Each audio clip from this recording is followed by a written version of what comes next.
Muy buenos días para todos. Reciban un saludo muy especial, un agradecimiento y una felicitación muy grande a la Asociación Colombiana de Endoscopia Digestiva en cabeza de su presidente, el doctor Lázaro Arango, por hacer cada día estos cursos con mayor innovación y un agradecimiento especial por la invitación a ser parte de ellos.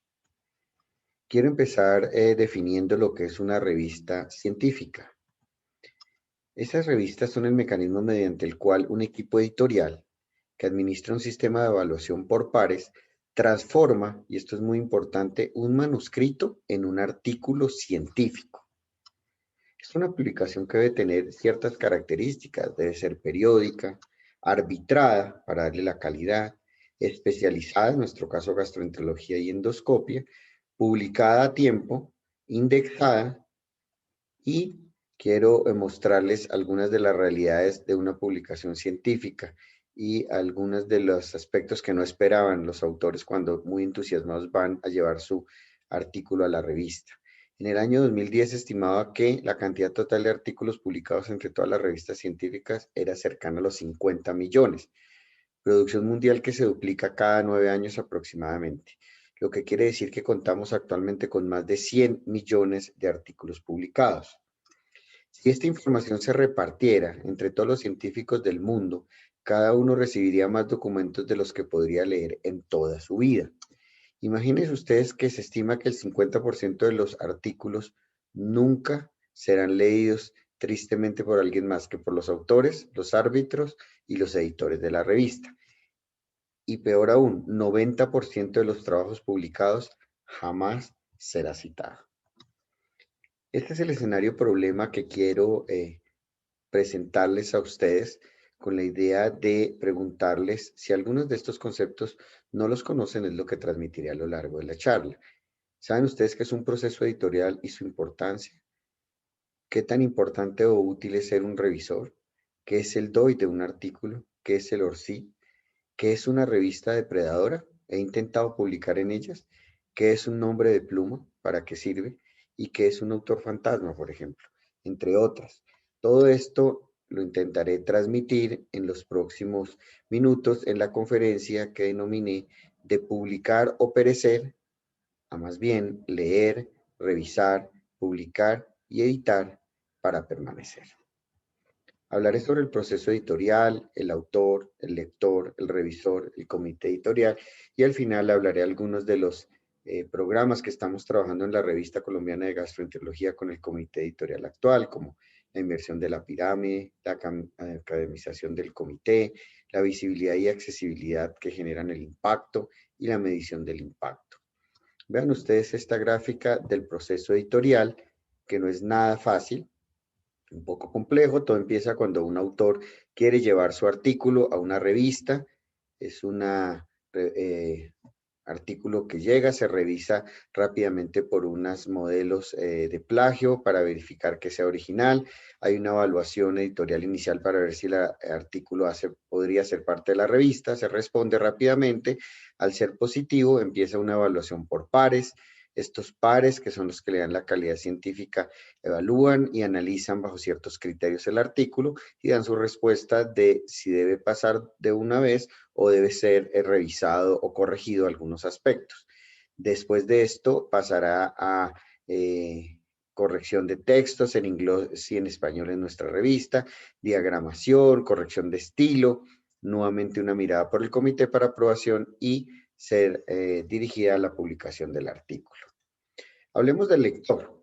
La revista tiene que conocer al lector y cuáles son sus intereses, porque la revista le dé fidelidad al lector. Pero es importante que el lector también sea parte de estas opiniones y apreciaciones.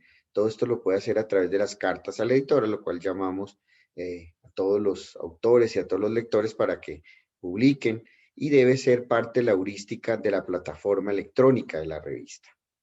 Todo este material que tiene el lector sirve como base, bien sea para nuevas investigaciones, pero también para aplicación en su día a día en la profesión, para que sea útil a los pacientes, pero también para enseñar a otros en la academia. El autor Es muy importante, es toda persona que ha hecho una contribución intelectual a una investigación. Recordemos, por ejemplo, el nombre de Pluma. Es muy importante que sepamos que debemos tener el mismo nombre de Pluma, que es el nombre con el cual se identifica el autor ante el mundo y ante las bases de datos científicos. No es lo mismo publicar como Diego Aponte, a como Diego Mauricio Aponte, a como Diego Aponte Martín. Y la idea es que siempre conservemos el mismo nombre, que es lo que se llama el nombre de Pluma, para ser encontrado fácilmente. Obviamente el autor tiene que tener un compromiso ético y responsable de la investigación y evitar el plagio y muchas veces el autoplagio, que es más fácil de cometerlo cuando con un artículo o con una investigación sacamos múltiples publicaciones. Y cuidarse de revistas depredadoras. Todos hemos visto algunas veces en nuestro correo una invitación a publicar, emocionados porque la mayoría de estas revistas depredadoras tienen nombres muy interesantes: Journal of Science, International Paper of Investigation of the Disease, muchos nombres impactantes, y creemos que son revistas interesantes, importantes, con mucho impacto, y cuando revisamos a fondo, pues ni siquiera están en las bases de datos, pero además peor aún es que tienen un negocio económico en el cual por publicar sin revisar cobran un dinero a los autores, y muchos incautos pueden caer o podemos caer ahí. Debe haber una transparencia y un conocimiento del abordaje teórico metodológico, y es muy importante que se haga la propuesta del manuscrito a una sola revista a la vez, un solo proceso editorial. Puede pasar como le pasó a este doctor, donde simultáneamente envió un artículo a dos revistas. Una revista lo revisó, le hizo el proceso editorial y lo publicó en el 2008, pero otra revista también, que no sabía que había sido enviado simultáneamente, también lo publicó en el 2011. Posteriormente, esto muestra cuando se lleva plantillas que hay plagio, que hay autoplagio, y esto puede traer consecuencias posteriores para la publicación de estos autores. Por lo tanto, tenemos que ser muy cuidadosos. Hay que evitar las mayores irregularidades, la mayoría inaceptables, con una prevalencia en las diferentes revistas entre 5 y 15%. Los autores fantasma, ¿qué son estos? Son autores que contribuyen de una manera muy importante, casi que hacen el trabajo, pero muchas veces son pagos, y estos no son reconocidos dentro de la autoría, precisamente porque sirven es base como un trabajo económico y deben ser evitados. Los autores invitados o honorarios, esto sí que es bien frecuente en nuestras revistas y en el mundo, son aquellos que no hacen contribuciones, no hacen evaluación de los artículos, pero por ser personas reconocidas, muchas veces directores, jefes, con gran reconocimiento en un tema, son invitados para que le den impacto al artículo y sea publicado fácilmente o más leído o accedido al artículo. Y también a veces pasa esto, autores que desconocen de la publicación porque incluimos amigos o personas que nos incluyen en otras publicaciones, y en contraprestación se pasan a ser autores, y esto es irregular. Algunos de los términos que les dije, como el ORCID, básicamente es un código alfanumérico, tienen que saberlo, deben entrar en unas recomendaciones, que entren aquellos que no lo han hecho, hagan su hoja de vida, pongan sus artículos, y este ORCID siempre estará publicado en todas las revistas más importantes del mundo, y ahí está toda la hoja de vida suya como investigador. El DOI, que es otro código que representa un artículo y solo ese, que se recomienda que debe ser publicado en la revista y que ustedes encontrarán en todas las revistas más importantes. El CIVILA, que es la hoja de vida latinoamericana del Caribe, que nosotros estamos exigiendo para la publicación en las revistas. Siempre es importante, y cada vez se recomienda más, que, como verán en nuestra revista, salga en el artículo tanto el ORCID como el DOI. El revisor, muchos creemos que es esto: uno llega como autor con su artículo feliz y el revisor listo para destrozar en conjunto con el editor el artículo. Pues no, es un valioso par o árbitro, y es el que le da la calidad al contenido del artículo y de la revista. Pero también tiene unas limitaciones y deben conocerse esos impedimentos. Cuando hay relación con el autor, debo considerarme impedido de ser revisor. Cuando soy autor del artículo, obviamente debo considerarme impedido. Cuando tengo un trabajo similar concomitante en el cual puedo hacer críticas no tan constructivas, debo considerarme impedido, pero recuerden que el revisor es muy importante porque convierte el documento en un documento científico. Se recomienda o se sugiere que sea doble ciego, que el doble par ciego es que el autor no conoce al revisor y el revisor no conoce al autor. También se vale que sean abiertos en casos de urgencia, como en estos casos de pandemia, donde se requiere que se revisen rápidamente artículos para ser publicados. Debe ser una revisión objetiva, preferiblemente que tenga algunos conocimientos básicos de metodología y es muy importante que haga su labor lo más rápido y a tiempo para que no se pierda el artículo y salga publicado dentro de los tiempos adecuados. Se recomienda una crítica constructiva. Muchas veces vemos unas críticas muy destructivas dentro de los revisores a los autores y ya cada vez tenemos que incluir un número más importante de revisores. Ven ustedes como algunas revistas internacionales inclusive al autor le solicitan que le recomiende revisores para que lean sus artículos. Hay que incluir, y por esto hacemos todas estas conferencias, a personas jóvenes, nuevos gastroenterólogos, fellows, que conozcan de procesos editoriales.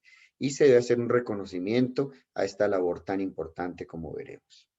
El comité editorial generalmente son profesores con reconocimiento y con un gran nivel de investigación y de conocimiento y desempeño en investigación, que tienen gran compromiso, que asisten a comités y que promueven las buenas prácticas.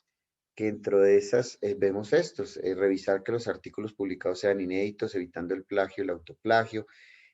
Antes los preimpresos no se permitían, hoy en día se permiten más ante urgencias de necesidad de conocimiento, como en estos casos de la pandemia.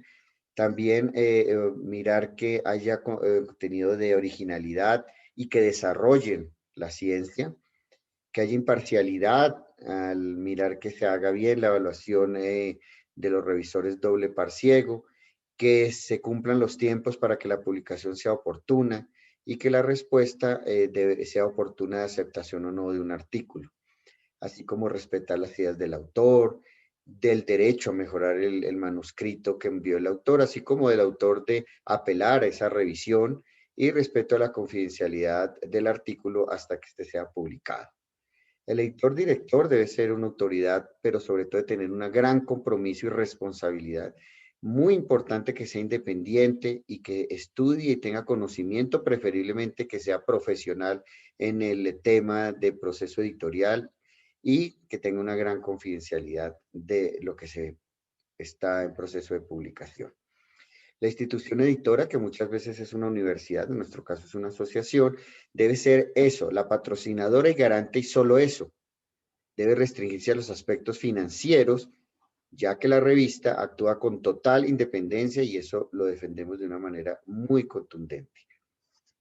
Hablaré a continuación algunos aspectos que hemos trabajado y que estamos trabajando con el comité editorial sobre la revista colombiana de gastroenterología, donde estamos cumpliendo 35 años y hay que resaltar la labor de los editores fundadores, de todos los editores y de todo el grupo que ha puesto su trabajo para que hoy seamos cada vez mejor. Estamos en estas bases de datos, unas latinoamericanas, otras iberoamericanas y otras mundiales, muy importantes, y hay que resaltar siempre al grupo actual que está trabajando en el comité en todos estos proyectos. Vean ustedes cómo estos han sido nuestros últimos números y aquí quiero mostrarles cómo hemos cambiado la digitalización y el diseño. La hemos convertido en electrónica, no solamente por disminuir costos, sino porque se ha manejado una mayor visibilidad y una accesibilidad para obtener la revista, lo cual genera un mayor impacto. También hemos publicado algunos suplementos que voy a hablar algunas cosas de estos. En este se hizo una actualización de la enfermedad inflamatoria intestinal. En el otro, debido a la pandemia, rápidamente se hizo un suplemento sobre aspectos y conocimientos que había que conocer acerca del coronavirus y el sistema digestivo. Y en el último, que básicamente es avanzar casos de gran interés para disminuir la obsoletización de la revista, es decir, que nos salgan a tiempo artículos, necesitamos hacer suplementos para que todos estos artículos de gran impacto y gran actualidad sigan avanzando y sean leídos en el momento adecuado. Quiero hablar aquí de algunas revistas y esto ha sido lo que tradicionalmente ha manejado las revistas. Un editor en jefe en la parte de arriba de la pirámide diciendo cómo debe manejarse la revista con sus ideas, con su directriz, un comité editorial que sigue esas ideas, unos revisores que hacen unas revisiones de los artículos, unos autores que escriben y unos lectores que leen la revista. Dentro de las actividades y directrices, lo primero que hemos hecho es generar un cambio de la pirámide, lo que llamamos la inversión de la pirámide. Para nosotros en este momento es más importante los lectores. Queremos lectores que lean nuestra revista de una manera permanente, frecuente, contundente y de una manera crítica. Por eso estamos promoviendo la lectura crítica. Unos autores que siguen siendo en la siguiente parte en la escala, que lleven su investigación y sus experiencias en conocimientos a la revista, unos revisores que sean comprometidos y que sean parte de ese proceso editorial y que conozcan su importancia. Más abajo, un comité editorial que trabaja por el bienestar de la revista y un director y editor que trabaja y se responsabiliza porque todo siga saliendo de la mejor manera. También el reconocimiento a revisores, les decía que es importante, ya lo hemos hecho en la revista colombiana, podrán ver el nombre de todos los revisores que día a día se dedican a hacerlo mejor por la calidad de nuestra revista. La academización de la revista es otra cosa que estamos trabajando, es un proyecto donde, como ustedes saben, academizar es la acción o efecto de academizar o de enseñar. ¿Cuál sería lo ideal para una revista? Que haya un editor profesional en esto, en edición de revistas, pero la mayoría de nuestras revistas latinoamericanas no cuenta con esto. Pero por lo menos que haya una educación y un entrenamiento permanente y continuo y que haya un ascenso en los cargos durante la revista. Muchas veces llega el editor por algún reconocimiento, por alguna experiencia. Lo ideal es que, como estamos haciendo, haya una autoenseñanza cada mes con todo el grupo editorial, hablemos de edición, hablemos de, oigamos y escuchemos a la gente que más sabe de esto en el mundo, que estemos cada vez más entrenados y capacitados y que ojalá aquel lector que es crítico y estudia y que es un buen autor y que posteriormente es un revisor y adquiere todas las habilidades, pase a ser parte del comité editorial y posteriormente sea algún día el editor y director en jefe. Los pasos también que hemos estado haciendo los llamamos a corto, mediano y a largo plazo. Todo esto en un trabajo en grupo. El diseño, como les mostré, que ha cambiado. Los cumplimientos de las normas estrictas para avanzar a cada vez a bases de datos más internacionales. Una actualización y mejoramiento del portal, que lo verán en el portal de Revista Colombiana de Gastroenterología, donde ustedes verán que se ha vuelto más amigable, fácil bajar artículos, incluir nuestros artículos para hacer pasar al proceso editorial. Hemos bajado costos con la parte de publicación electrónica y mejorando la visibilidad y la accesibilidad, igual que la digitalización. También la inclusión de otros representantes como de la Asociación Colombiana de Endoscopia, de Hepatología y de Coloproctología para que nos den una mano. A mediano plazo hemos estado trabajando en la presentación internacional de la revista, en muchos webinares, en muchos congresos que nos han invitado para ser conocidos y visibles. Trabajado en las redes sociales, ya han visto ustedes de una manera impactante cómo el mundo se mueve ahí, pero hemos tenido buenas experiencias en Facebook, en Instagram y en Twitter, donde hay intercambio de autores, revisores y comité.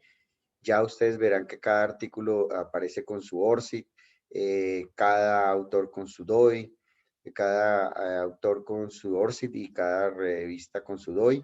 Reconocimientos que estamos haciendo a los editores, a los revisores, tanto en webinar como dentro de la revista colombiana electrónica.